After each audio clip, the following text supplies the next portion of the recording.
Hi friends, എല്ലാവർക്കും ITI Kerala ചാനലിലോട്ട് സ്വാഗതം.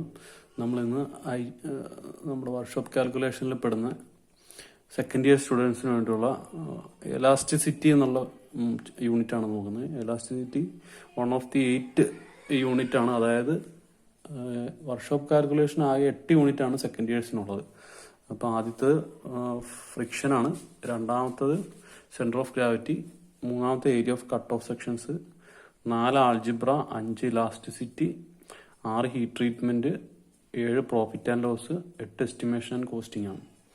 ആകെ 8 യൂണിറ്റേ ഉള്ളൂ. ഫസ്റ്റ് ഇയറിനെ വെച്ച് നോക്കുമ്പോഴത്തേക്കും യൂണിറ്റിന്റെ എണ്ണം കുറഞ്ഞ് അതിന്റെ ലോഡും കുറഞ്ഞ്. ഞാൻ നോക്കിയിട്ട് സെക്കൻഡ് ഇയർ ഇച്ചിരി കൂടി എളുപ്പമാണ് ഫസ്റ്റ് ഇയറിനെ താരതമ്യം ചെയ്യുമ്പോൾ. അപ്പോൾ ഈ പ്രത്യേകിച്ച് ഇലാസ്റ്റിസിറ്റി, അതിലും ഈ ഉള്ളതിൽ ഏറ്റവും എളുപ്പമായിട്ട് തോന്നുന്ന ഇലാസ്റ്റിസിറ്റി. ഈ പെട്ടെന്ന് തീർക്കാൻ പറ്റുന്ന, ഞാൻ നോക്കിയപ്പോൾ ഈ സിലബസിൽ നോക്കിയപ്പോൾ ഇത് പെട്ടെന്ന് തീർക്കാം. ഒരു 15 അല്ലെങ്കിൽ 20 മിനിറ്റും കൊണ്ട് നമുക്ക് ഇതിന്റെ അടിസ്ഥാനപരമായ എല്ലാ കാര്യങ്ങളും നമുക്ക് ഒറ്റ നോട്ടത്തിൽ നമുക്ക് പഠിച്ചെടുക്കാൻ പറ്റും. പിന്നെ ഇതിന്റെ ഡിഫറെന്റ് ക്വസ്റ്റ്യൻസ് ആണ്, ഒബ്ജക്റ്റീവ് ടൈപ്പ് ക്വസ്റ്റ്യൻസ്. അത് മാറ്റിയും മറിച്ചും ചോദിച്ചത് തന്നെയാണ് പിന്നെയും ചോദിച്ചുകൊണ്ടിരിക്കുന്നത്. അപ്പോൾ അത് നമുക്ക് പിന്നെ നോക്കാം. ആദ്യം ഇതിന്റെ ബേസിക്സ് എന്തൊക്കെയാണെന്ന് ജസ്റ്റ് ഒന്ന് മനസ്സിലാക്കിയെടുക്കാം. അപ്പോൾ എന്താണ് ഇലാസ്റ്റിസിറ്റി എന്നുള്ള മനസ്സിലാക്കി കഴിയുമ്പോഴത്തേക്കും ബാക്കിയുള്ളതൊക്കെ നമ്മൾ ക്വസ്റ്റ്യൻസ് നമ്മൾ വായിക്കുമ്പോൾ നമുക്കത് പെട്ടെന്ന് തന്നെ മനസ്സിലാക്കാനും പഠിക്കാനും ഓർത്തിരിക്കാനും ഒക്കെ സഹായിക്കും. ഓക്കെ, അപ്പോൾ നമുക്ക് ഇതാണ് സിലബസ്. ഈ സിലബസിനകത്ത് ഇലാസ്റ്റിസിറ്റി എന്ന പോർഷൻസിനകത്ത് നമ്മുടെ സിലബസിൽ പറഞ്ഞിരിക്കുന്നത് ആദ്യത്തെ elastic materials, 2 plastic materials, 3 stress, strain, അതിന്റെ units, Young's modulus, ultimate stress, working stress, ഇത്രയും കാര്യങ്ങളാണ് പറഞ്ഞിരിക്കുന്നത്. പിന്നെ ഫാക്ടർ ഓഫ് സേഫ്റ്റി, ഇത്രയും കാര്യങ്ങൾ മനസ്സിലാക്കുമ്പോഴത്തേക്കും ഇതും കൂടി പഠിച്ചിരിക്കണം. അതുകൊണ്ടാണ് ഫാക്ടർ ഓഫ് സേഫ്റ്റിയും കൂടി ഇതിനകത്ത് പറഞ്ഞിരിക്കുന്നത്. ഓക്കെ, ആദ്യത്തെ ഇലാസ്റ്റിക് മെറ്റീരിയൽസ്. ഇലാസ്റ്റിക് മെറ്റീരിയൽസിന്റെ ഏറ്റവും നല്ലൊരു ഉദാഹരണം ഒന്നിലെ സ്പ്രിങ് അല്ലെ റബ്ബർ ബാൻഡ്. റബ്ബർ ബാൻഡ് എന്ന് നമുക്ക് എഴുതാം, റബ്ബർ ബാൻഡ് അല്ലെങ്കിൽ സ്പ്രിങ്. ഇത് രണ്ടിന്റെയും പ്രത്യേകത എന്ന് പറഞ്ഞാൽ നമ്മളിത് വലിച്ചിട്ട് വിട്ട് കഴിയുമ്പോൾ ഇത് പൂർവ്വാവസ്ഥയിലോട്ട് ഈ സ്പ്രിങ്ങിനെ ഞാൻ ഇങ്ങനെ വലിച്ചെന്നിരിക്കട്ടെ, ഇതിങ്ങനെ വലിച്ചിട്ട് ഇങ്ങനെ വലിഞ്ഞു കഴിയുമ്പോൾ ഇങ്ങനെ വരും. നീണ്ടു കഴിഞ്ഞിട്ട് തിരിച്ച് ഞാനിത് വിട്ട് കഴിയുമ്പോൾ തിരിച്ചത് വീണ്ടും പഴയ അവസ്ഥയിലോട്ട് പോകും. അതിനെ നമ്മൾ വിളിക്കുന്ന പേരാണ് ഇലാസ്റ്റിസിറ്റി എന്ന് വിളിക്കും. ഈ പ്രോപ്പർട്ടീനെ വിളിക്കുന്ന പേരാണ് ഇലാസ്റ്റിസിറ്റി. നമ്മളിത് ചിലപ്പോൾ ക്വസ്റ്റ്യൻ വരുന്നത് ഇതിന്റെ റീറ്റേൺ ചെയ്യാനുള്ള പ്രോപ്പർട്ടി ആണോ, റീഗെയിൻ ചെയ്യാനുള്ള പ്രോപ്പർട്ടി ആണോ, അങ്ങനെ പലതും മാറ്റിയും മറിച്ചും ചോദിക്കുക. റീഗെയിൻ ചെയ്യാനുള്ള പ്രോപ്പർട്ടി, REGAIN, റീഗെയിൻ ചെയ്യാനുള്ള പ്രോപ്പർട്ടിനെയാണ് ഇലാസ്റ്റിക് മെറ്റീരിയൽ. അതായത് ആയിരിക്കുന്ന അവസ്ഥ നമുക്ക് തിരിച്ച് വീണ്ടും ആ പൂർവ്വ അവസ്ഥയിലോട്ട് നമുക്ക് ആ ഷേപ്പിനെ തിരിച്ചു കൊണ്ടുവരാൻ പറ്റുന്ന ആ ഒരു പ്രോപ്പർട്ടീനെ വിളിക്കുന്ന പേരാണ് ഇലാസ്റ്റിസിറ്റി. രണ്ടാമത് പ്ലാസ്റ്റിക് മെറ്റീരിയൽസ് ആണ്. പ്ലാസ്റ്റിക് മെറ്റീരിയൽസ് പേര് സൂചിപ്പിക്കുന്ന പ്ലാസ്റ്റിക്കും ഒരു പ്ലാസ്റ്റിക് മെറ്റീരിയൽ ആണ്. അതുകൂടാണ്ട് മെറ്റൽസും ഒരുമാതിരിപ്പെട്ട എല്ലാം പ്ലാസ്റ്റിക് മെറ്റീരിയൽസ് ആണ്. സിറാമിക്സ് ഒന്നും പ്ലാസ്റ്റിക് മെറ്റീരിയൽ പ്ലാസ്റ്റിസിറ്റി തീരെ കുറവാണ്. എന്നിരുന്നാലും എല്ലാ മെറ്റീരിയൽസിനെയും പ്ലാസ്റ്റിക് മെറ്റീരിയൽസ് എന്ന ഗണത്തിൽ പെടുത്താം. അതിനകത്ത് ഏറ്റക്കുറച്ചിലുണ്ടെന്ന് മാത്രമേ ഉള്ളൂ. അപ്പോൾ ഫോർ എക്സാമ്പിൾ പ്ലാസ്റ്റിസിറ്റി എന്ന് ഉദ്ദേശിക്കുന്നത് ഇതേ സാധനം നമ്മളൊരു പ്ലാസ്റ്റിക്കോ അല്ലെങ്കിൽ ഒരു വടി, എന്തെങ്കിലും ഒരു വടി, അതിനെ നമ്മൾ വലിക്കുവാണ്. ചൂടാക്കി വലിക്കുമ്പോൾ ഒരു അയണിന്റെ റോഡാന്നിരിക്കട്ടെ, ചൂടാക്കി വലിക്കുമ്പോൾ അത് ചിലപ്പോൾ നീണ്ടു വരും. അല്ലെങ്കിൽ ഒരു നൂൽക്കമ്പിയാന്നിരിക്കട്ടെ, അതിന് വലിക്കുമ്പോഴത്തേക്കും അത് നീണ്ടു വരും. ചൂടാക്കി കഴിയുമ്പോൾ നീണ്ടു വന്നിട്ട് അതിനെ നമ്മൾ വിട്ട് കഴിയുമ്പോൾ സ്പ്രിങ് പോലെ തിരിച്ചു പോകത്തില്ല. അത് ആ ഷേപ്പ് റീറ്റെയിൻ ചെയ്യും. ഓക്കെ, റീറ്റെയിൻ ചെയ്യുക എന്ന് പറഞ്ഞാൽ നിലനിർത്തും. മലയാളത്തിൽ നിലനിർത്തും. റീറ്റെയിൻ, RETAIN, റീറ്റെയിൻ ചെയ്യുന്ന ആ ഒരു പ്രോപ്പർട്ടീനെയാണ് വിളിക്കുന്നത് പ്ലാസ്റ്റിസിറ്റി എന്ന് വിളിക്കും. ഓക്കെ, അതാണ് ആദ്യത്തെയും രണ്ടാമത്തെയും ഡെഫിനിഷൻസിന്റെ ലളിതമായിട്ടുള്ള ഡെഫിനിഷൻ. ഓക്കെ, മൂന്നാമത്തെ സ്ട്രെസ് ആണ്. സ്ട്രെസ് എന്ന് കേൾക്കുമ്പോൾ തന്നെ നമ്മൾ സാധാരണ ഡേ ടു ഡേ ലൈഫിൽ സ്ട്രെസ് എന്ന് കേൾക്കുമ്പോൾ തന്നെ നമുക്ക് മനസ്സിൽ വരുന്നത് ഭയങ്കര ഇന്നത്തെ ഡ്യൂട്ടിയൊക്കെ ഭയങ്കര സ്ട്രെസ്സായിരുന്നു, ഇലക്ഷൻ ഡ്യൂട്ടി അതൊക്കെ സ്ട്രെസ്സായിരുന്നു, അങ്ങനെയൊക്കെ ചോദിക്കുമ്പോൾ ഈ സ്ട്രെസ് എന്ന് ഉദ്ദേശിക്കുന്നത് തന്നെ അതൊരു ടെൻഷൻ. നമ്മളായിരിക്കുന്ന ആ ഒരു അവസ്ഥയിൽ നിന്നും, അതായത് സുഖമായിരിക്കുന്ന ഒരു അവസ്ഥയിൽ നിന്നും നമ്മൾ മാറി എന്തെങ്കിലും ഒരു അൺകംഫർട്ടബിൾ ആയിട്ടുള്ള ഒരു സിറ്റുവേഷൻ നേരിടുമ്പോൾ നമുക്ക് സ്ട്രെസ് ഡെവലപ്പ് ആവും. സെയിം കേസ് തന്നെ നമുക്ക് മെറ്റൽസിലോ മറ്റേതൊരു ജീവനില്ലാത്ത വസ്തുവിലും സെയിം കേസ് ഡെവലപ്പ് ആവും നമുക്ക് കാണാൻ പറ്റും. ഉദാഹരണത്തിന് നമ്മളൊരു കമ്പി എടുക്കുകയാണ്. കമ്പി എടുത്തിട്ട് നമ്മൾ അതിനകത്ത് ഡിഫർമേഷന് എതിർക്കാനുള്ള ഒരു കഴിവിനെയാണ് നമ്മൾ ഈ സ്ട്രെസ് എന്ന് വിശേഷിപ്പിക്കുന്നത്. അതായത് ഒരു കമ്പി എടുത്ത് നമ്മൾ അതിനെ വളയ്ക്കാൻ നോക്കുക അല്ലെങ്കിൽ ഒടിക്കാൻ നോക്കുക. അപ്പൊ അത് ആദ്യം അത് എതിർക്കും. മാക്സിമം നമ്മൾ ഒരു പോയിന്റ് വരെ അത് ഒന്നും അനങ്ങാണ്ട് നിൽക്കും. മാക്സിമം എതിർത്ത് ഡിഫോർമേഷൻ എതിർക്കും. ഡിഫോർമേഷൻ എന്ന് പറഞ്ഞാൽ അതിൻ്റെ ആയിരിക്കുന്ന അവസ്ഥ മാറാതെ അത് ശ്രമിക്കും. ഒരു പോയിന്റ് കഴിയുമ്പോഴത്തേക്കും അതിൻ്റെ ആയിരിക്കുന്ന അവസ്ഥയിൽ നിന്ന് അത് വളയാൻ തുടങ്ങും. നമ്മൾ ഒടിക്കാനാണ് നോക്കുന്നത്, അത് വളയാൻ തുടങ്ങും. വളഞ്ഞ് പിന്നെ അത് ഒരു പരിധി കഴിയുമ്പോഴത്തേക്കും അതങ്ങ് ഒടിഞ്ഞു പോകും. ആ ഒരു ഒടിഞ്ഞു കഴിയുമ്പോഴത്തേക്കും ആ സ്ട്രെസ് നഷ്ടപ്പെട്ടു, നമ്മൾ ആ രണ്ട് പീസായി, പിന്നെ ആ ഒരു കഴിഞ്ഞു. അതിന്റെ പരിപാടി അതിന് ഡിഫോം ആയി.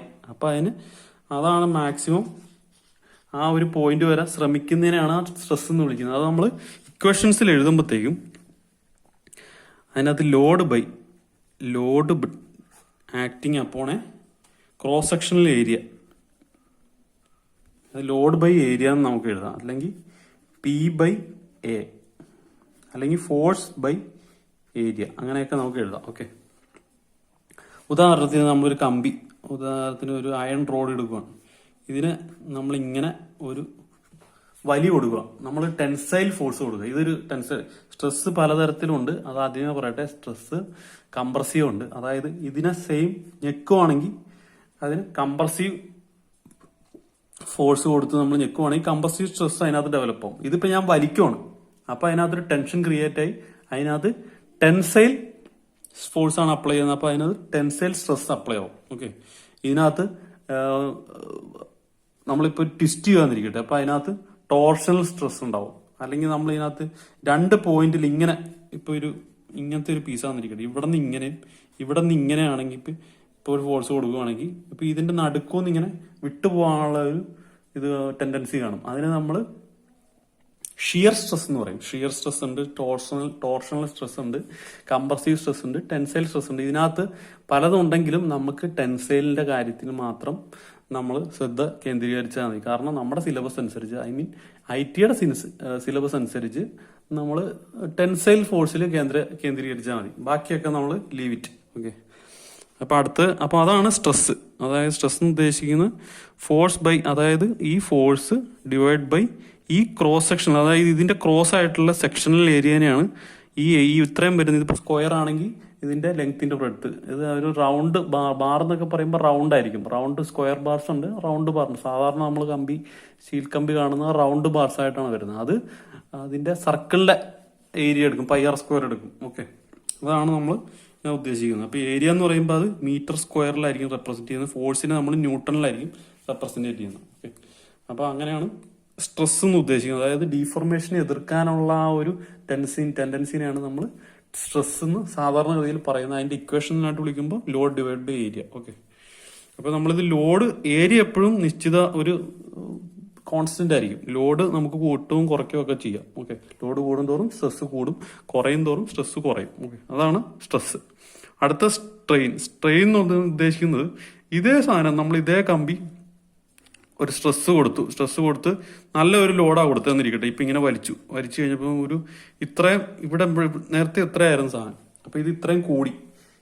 ഇതിന്റെ ചേഞ്ച് ഇൻ ലെങ്ത് എന്ന് ഉദ്ദേശിക്കുന്നത് ഇങ്ങനെ പറയാം, ഇതിന് ഒറിജിനൽ ലെങ്ത് L ആണെങ്കിൽ ഇത് L+ ഈ ചേഞ്ചിങ് ലെങ്ത് ആണ്. അതായത് സ്ട്രെയിൻ എന്ന് പറയുന്നത് ചേഞ്ച് ഇൻ ലെങ്ത്, അതായത് ΔD അല്ലെങ്കിൽ ΔL divide by original length ആണ്.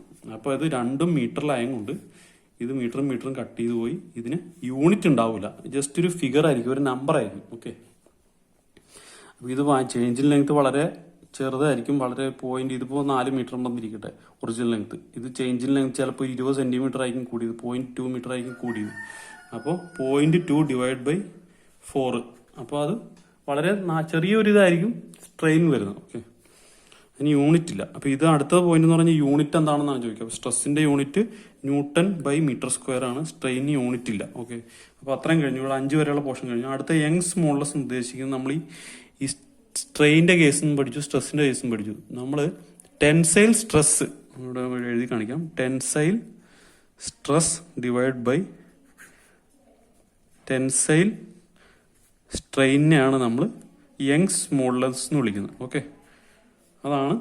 ഇപ്പോൾ ഇത് എഴുതുവാണെങ്കിൽ, ഇക്വേഷനിൽ എഴുതുവാണെങ്കിൽ force divide by area the whole divide by change in length divide by the original length. അതാണ് യങ്സ് മോഡുലസിന്റെ ഇക്വേഷൻ. ഓക്കെ, അടുത്ത അൾട്ടിമേറ്റ് സ്ട്രെസ് ഉണ്ട്, വർക്കിംഗ് സ്ട്രെസ് ഉണ്ട്. വർക്കിംഗ് സ്ട്രെസ് എന്ന് പറഞ്ഞാൽ നമ്മൾ ഇതേ ഒരു കമ്പിയുടെ കേസ് എടുക്കുകയെന്നിരിക്കട്ടെ. ഈ ഒരു കമ്പിയുടെ കേസ് എടുക്കുക. ഈ കമ്പി മാക്സിമം വളയുന്ന ആ ഒരു പോയിന്റ് ഉണ്ട്. വളയുന്നതിന് മുമ്പ് വരെ നമുക്ക് അതിന്റെ പർപ്പസ് മീറ്റ് ചെയ്യും.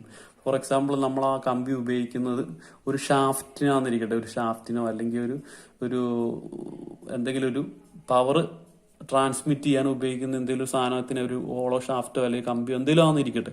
അപ്പൊ അതിന്റെ പർപ്പസ് മീറ്റ് ചെയ്യാന്ന് പറഞ്ഞാൽ അത് കറക്റ്റ് അതിന്റെ ഗിയർ തമ്മിലുള്ള ഒരു കമ്പിക്കകത്ത് അപ്പുറത്തും ഇപ്പുറത്തും ഒരു ഗിയർ കൊടുത്തിട്ടുണ്ട്, അല്ലെങ്കിൽ ഒരു ബെൽറ്റ് കൊടുത്തിട്ടുണ്ട്. അത് വളഞ്ഞു പോയി കഴിഞ്ഞാൽ അതിന്റെ പർപ്പസ് മീറ്റ് ചെയ്യില്ല. അപ്പൊ അത് വളയുന്നതിന് മുമ്പ് വരെയുള്ള ആ ഒരു പോയിന്റിന് നമ്മൾ ആ വർക്കിംഗ് സ്ട്രെസ് എന്ന് പറയും. ഫോർ എക്സാമ്പിൾ, ഇതിന്റെ ഒരു കമ്പിയുടെ working stress 100 newton per metre square ആണെന്നിരിക്കട്ടെ.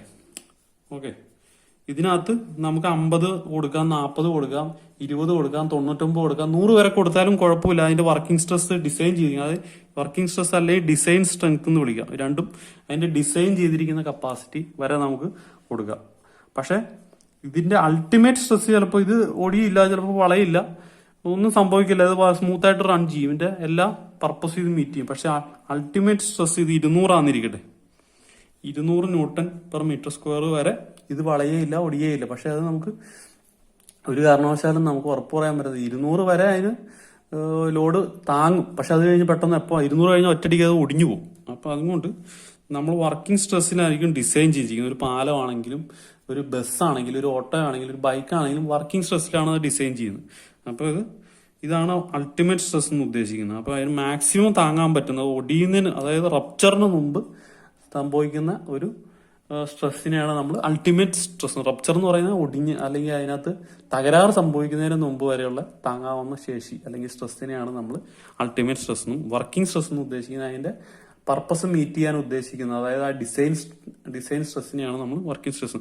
ഫാക്ടർ ഓഫ് സേഫ്റ്റി എന്ന് പറഞ്ഞിട്ടുണ്ടെങ്കിൽ ultimate stress divide by working stress, അതാണ് factor of safety. Factor of safety എന്ന് നമുക്ക് FOS എന്ന് എഴുതാം. അതെപ്പോഴും ഇതിപ്പോ ഈ കേസിലാണ് 200 ആണ് അൾട്ടിമേറ്റ് സ്ട്രെസ്, 100 ആണ് അതിന്റെ വർക്കിംഗ് സ്ട്രെസ്. അപ്പൊ 2 ആയിരിക്കും എപ്പോഴും. ഫാക്ടർ ഓഫ് സേഫ്റ്റി എന്ന് പറഞ്ഞാൽ 1ന് മുകളിലായിരിക്കണം. ഓക്കെ, അപ്പൊ നമുക്ക് ഒരു എക്സാമ്പിൾ നമുക്ക് നോക്കാം. കമ്പിയുടെ കേസ്, അല്ലെങ്കിൽ നമുക്ക് ഒരു ബസ്സിന്റെ കേസ് എടുക്കാം. ഒരു ബസ്സിന്റെ കേസിനകത്ത് ഒരു ബസ് ആണെന്നിരിക്കട്ടെ. ഈ ബസ് ഇങ്ങനെ ഓടിക്കൊണ്ടിരിക്കുകയാണ്. ഇത് ഡിസൈൻ ചെയ്തിരിക്കുന്നത് 50 സീറ്റിനാണ്. 50 സീറ്റിന് ഡിസൈൻ ചെയ്ത് ഇരിക്കാൻ കപ്പാസിറ്റി 50. അതിനകത്ത് നിൽക്കാൻ നമ്മുടെ സാധാരണ കേസിൽ ലൈൻ ബസ്സിനകത്ത് 50 പേർക്ക് ഇരിക്കാനുള്ള കപ്പാസിറ്റി ഉണ്ടാവും. അതിനകത്തൊരു 50 പേർക്കും കൂടി നിൽക്കാനുള്ള സ്ഥലം കൂടി കാണും. മാക്സിമം ഡ്രൈവർ ഉൾപ്പെടെ 100 പേര് ഇരിക്കട്ടെ. 100 പേരാണ് ഇതിന്റെ വർക്കിംഗ് സ്ട്രെസ്. അതായത് ഡിസൈൻ കപ്പാസിറ്റി വെച്ചാകുമ്പോൾ 100 ആണ്. പക്ഷെ ഇതിനകത്ത് ഇന്ന് എന്തോ സമരമായിരുന്നു, പണിമുടക്കായിരുന്നു. അപ്പൊ അതുകൊണ്ട് KSRTC മാത്രമേ ഓടുന്നുള്ളൂ. അങ്ങോട്ട് പ്രൈവറ്റ് ബസ് ഇല്ലാത്തത് കൊണ്ട് ഇതിനകത്ത് 200 പേര് വരെ കയറാം. അപ്പൊ ഇതിനകത്ത് അൾട്ടിമേറ്റ് സ്ട്രെസ് പറഞ്ഞിരിക്കുന്നത് ഈ ബസ്സിന് ടാറ്റ കമ്പനി 200 പേരെ വരെ കയറാം. പക്ഷെ 200ന് മുകളിൽ ഒരാളും കൂടി കയറി ചിലപ്പോൾ ഇത് ബ്രേക്ക് ഡൗൺ ആവും, ഇതിന്റെ ആക്സിൽ ഒടിഞ്ഞു പോകാം, പല സംഭവങ്ങളും സംഭവിക്കാം. അപ്പൊ അതിനകത്ത് ബ്രേക്ക് ഡൗൺ ആവാൻ നമുക്കിത് ഉപയോഗിക്കാൻ ഇതിന്റെ റപ്ചർ സംഭവിക്കും. അപ്പൊ അതിന്റെ അൾട്ടിമേറ്റ് സ്ട്രെസ് ഇവർ പറഞ്ഞിരിക്കുന്നത് 200 ആണ്. ഓക്കെ, വർക്കിംഗ് സ്ട്രെസ് പറഞ്ഞിരിക്കുന്നത് 100 ആണ്. 100 വരെ നമുക്ക് സ്മൂത്ത് ആയിട്ട് ഇതിനകത്ത് ഡെയിലി നമുക്ക് ഇതിനകത്ത് പർപ്പസ് നമുക്ക് മീറ്റ് ചെയ്യാം. പക്ഷെ അതിന്റെ ഇടയ്ക്ക് ആൾക്കാർ ഇപ്പൊ ബസ് ഇല്ലാത്തത് കൊണ്ട് ഇപ്പൊ 150 കയറി, അല്ലെങ്കിൽ 170 കയറി, അല്ലെങ്കിൽ 120 കയറി. അപ്പൊ അങ്ങനെയാണെങ്കിൽ ഇപ്പൊ നമുക്കിത് പറയാം. ഫാക്ടർ ഓഫ് സേഫ്റ്റി കമ്പനി പറഞ്ഞിരിക്കുന്നത് 200 ഡിവൈഡ് ബൈ 100 ആണ് പറഞ്ഞിരിക്കുന്നത്. അപ്പൊ 2 ആണ് ഫാക്ടർ ഓഫ് സേഫ്റ്റി സ്റ്റാൻഡേർഡ് ആയിട്ട് പറഞ്ഞിരിക്കുന്നത്. അൾട്ടിമേറ്റ് കയറാവുന്ന 200ഉം വർക്ക് ഡെയിലി മീറ്റ് ചെയ്യുന്നത് 100 വന്നിരിക്കട്ടെ. അപ്പൊ അത് ഈ കേസിൽ 2 ആണ് ഫാക്ടർ ഓഫ് സേഫ്റ്റി. അപ്പൊ ആ പണിമുടക്കുള്ള ദിവസം നമ്മൾ 150 പേര് കയറിയിട്ടുണ്ടെങ്കിൽ 200 ബൈ 150, അതായത് 2ൽ താഴെ 4/3 എന്നുള്ളൊരു ഫിഗറിലെത്തി. അതായത് 2ൽ താഴെ പോയി. പക്ഷേ പണിമുടക്ക് അടുത്ത ദിവസം പണിമുടക്ക് മാറി, ലൈൻ ബസ്സിൽ വീണ്ടും ആൾക്കാരെത്തി. ലൈൻ ബസ്സിലെ ആൾക്കാർ കൂടി വന്നപ്പോഴത്തേക്കും അപ്പൊ ഈ ബസ്സിലുള്ള ആൾക്കാരുടെ എണ്ണം കുറഞ്ഞു. അപ്പൊ ഇതിനകത്ത് 50 പേരാണെന്നിരിക്കട്ടെ. അപ്പൊ 200 ബൈ 50, അതായത് 4. അപ്പൊ ഫാക്ടർ ഓഫ് സേഫ്റ്റി കൂടി. അതായത് ഇതിനകത്ത് സേഫായിട്ട് സഞ്ചരിക്കാം. കാരണം ഇതിനകത്ത് ഫാക്ടർ ഓഫ് സേഫ്റ്റി 2 ആണ് ഇവർ ഈ കമ്പനി പറഞ്ഞിരിക്കുന്നത്. അതിലും കൂടുതലാണ് 4 എന്ന് പറഞ്ഞാൽ 2ലും കൂടുതലാണ്. അപ്പൊ ഫാക്ടർ ഓഫ് സേഫ്റ്റി കൂടി, അതായത് സേഫായിട്ട് സഞ്ചരിക്കാം. പിന്നെ അത് ആളുകളുടെ എണ്ണം കുറയും തോറും സേഫായിട്ട്. ഇപ്പൊ സപ്പോസ് 201 ആൾക്കാർ കയറുന്നിരിക്കട്ടെ. 201 ആൾക്കാർ കയറിയെങ്കിൽ ഇത് ബസ് ചിലപ്പോൾ ഒറ്റയടിക്ക് അങ്ങോട്ട് ആക്സിൽ ഒടിഞ്ഞ് അതിന്റെ ബ്രേക്ക് ഡൗൺ ആയിരിക്കും. അതാണ് അവർ പറയുന്നത് ഫാക്ടർ ഓഫ് സേഫ്റ്റി, അതായത് അൾട്ടിമേറ്റ് സ്ട്രെസ്സും വർക്കിംഗ് സ്ട്രെസ്സും. ഇപ്പൊ നമ്മൾ ഈ ക്ലാസ് മനസ്സിലായെന്നിരിക്കുന്നു. എല്ലാവർക്കും മനസ്സിലായെന്ന് തോന്നുന്നു. അപ്പൊ ഇതിനകത്ത് എന്തെങ്കിലും സംശയങ്ങളുണ്ടെങ്കിൽ നിങ്ങൾ ചോദിക്കുക. അപ്പൊ അടുത്ത ക്ലാസ് ഞാൻ വീണ്ടും ഇതിനകത്ത് ഈ ട്രീറ്റ്മെന്റിന് അല്ലെങ്കിൽ പ്രോഫിറ്റ് ആൻഡ് ലോസിന് ഉടനെ തന്നെ ഒരു വീഡിയോ ചെയ്യുന്നുണ്ട്. അപ്പൊ അതിനകത്തുള്ള സംശയങ്ങൾ ഏതൊക്കെ ഇമ്പോർട്ടന്റ് പോർഷൻസിനോ അല്ലെങ്കിൽ എന്തെങ്കിലും കണക്കുകളോ എന്തെങ്കിലും ഉണ്ടെങ്കിൽ നിങ്ങൾ ചോദിക്കുക. അപ്പൊ ഞാൻ അതും കൂടി ഇതിനകത്ത് ഉൾപ്പെടുത്താം. ഓക്കെ, അപ്പോൾ ഇന്നത്തെ ക്ലാസ് ഇത്രേ ഉള്ളൂ. ഇലാസ്റ്റിസിറ്റി ആണിത്. ഇലാസ്റ്റിസിറ്റിക്ക് ഇങ്ങനത്തെ കണക്കുകളൊക്കെ ആയിരിക്കും ചോദിക്കുന്നത്. അപ്പൊ ഇതിനകത്തുള്ള സംശയങ്ങൾ ചോദിച്ചാൽ ഞാനിത് എങ്ങനെയും നോക്കാം. Okay, thanks for watching. By.